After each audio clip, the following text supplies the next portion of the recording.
2024년 7월 2일 말씀 묵상하겠습니다. 함께 기도하겠습니다.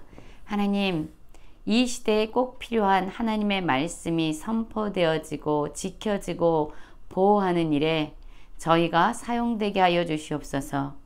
예수님 이름으로 기도했습니다. 아멘.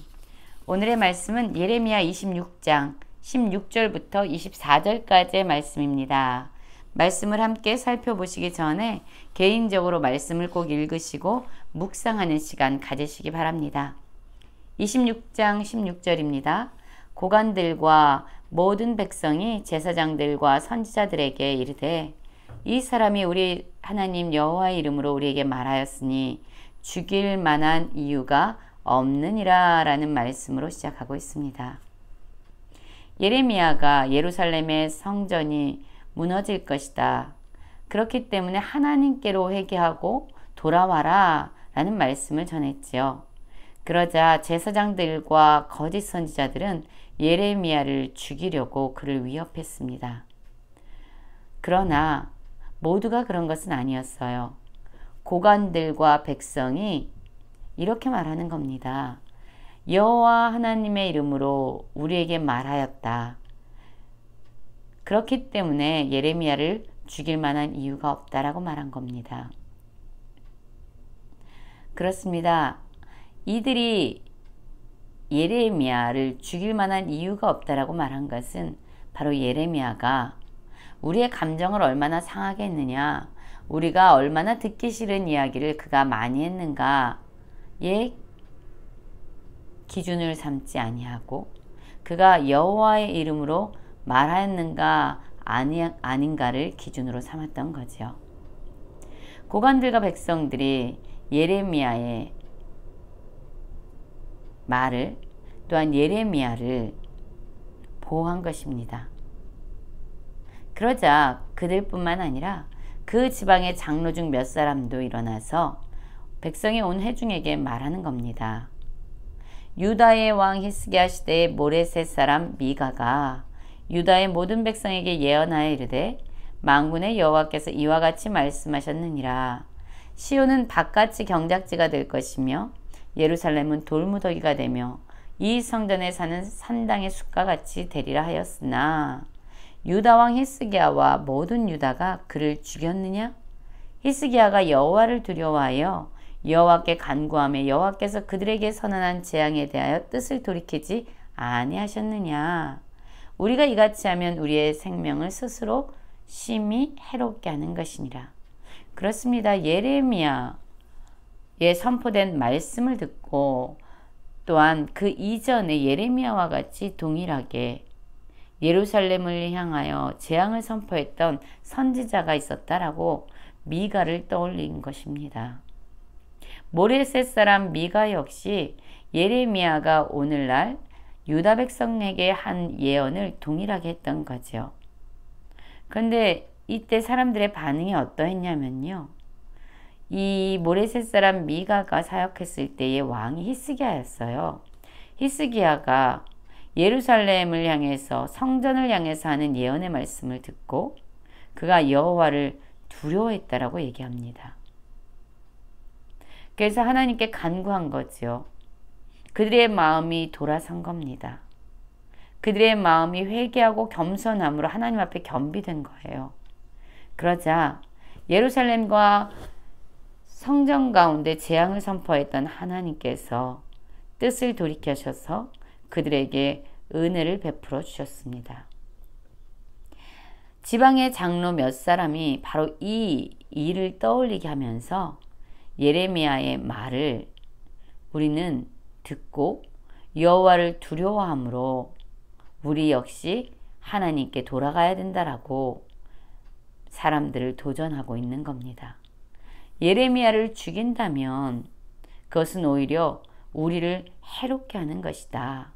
예레미야의 말을 듣는 것이 우리의 생명을 지키는 것이다 라고 예레미야를 변호했던 겁니다. 여러분, 우리의 모습을 한번 돌아보기 원합니다.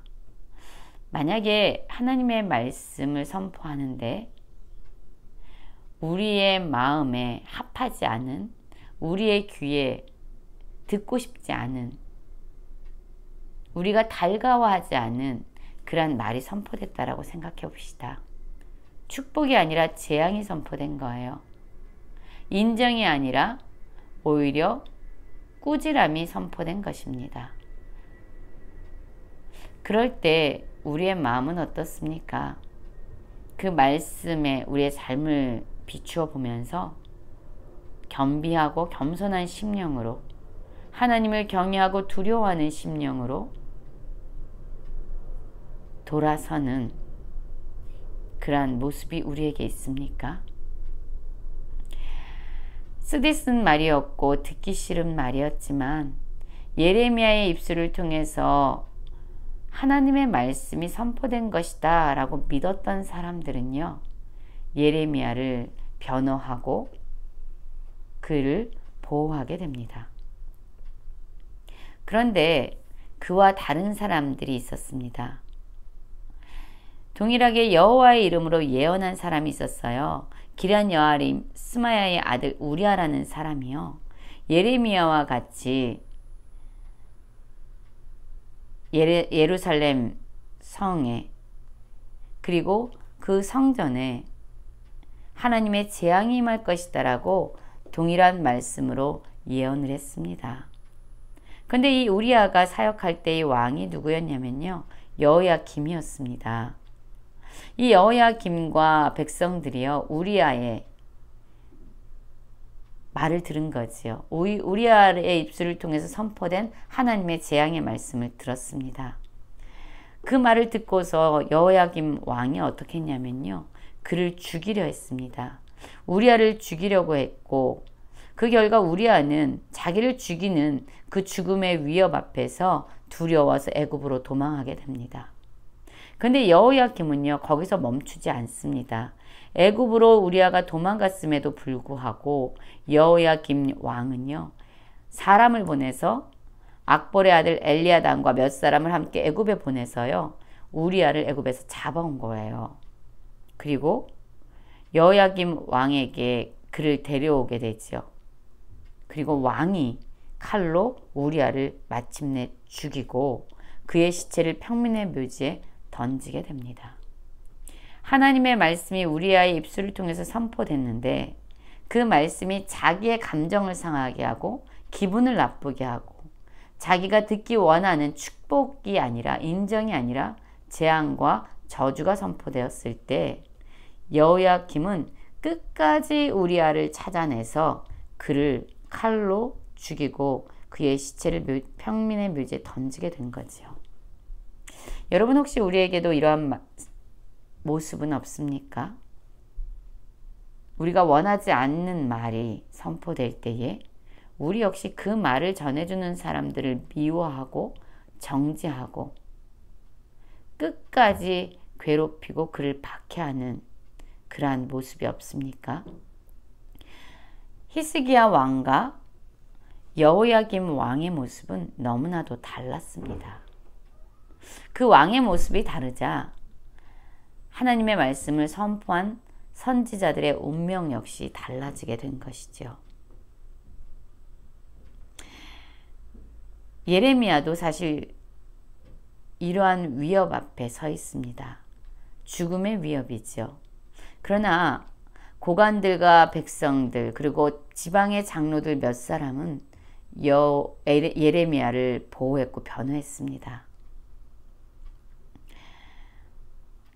그리고 사반의 아들 아이감의 손이 예레미야를 도와주었다라고 말해요. 이 아이감 역시 예레미야를 도와서 그를 죽이려고 하는 백성의 손에 그를 내어주지 않으므로 예레미야의 생명을 보호하게 됩니다. 여러분, 지금 이 시대는요, 참으로 많은 축복의 메시지가 선포되어지는 시대입니다. 사람들이 듣기 좋아하는 말이 선포되어지고 있어요.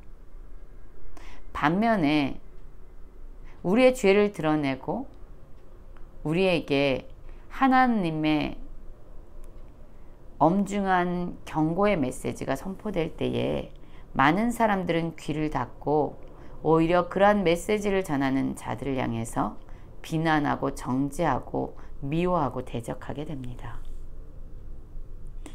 여러분, 우리는 어떠한 모습으로 서 있습니까?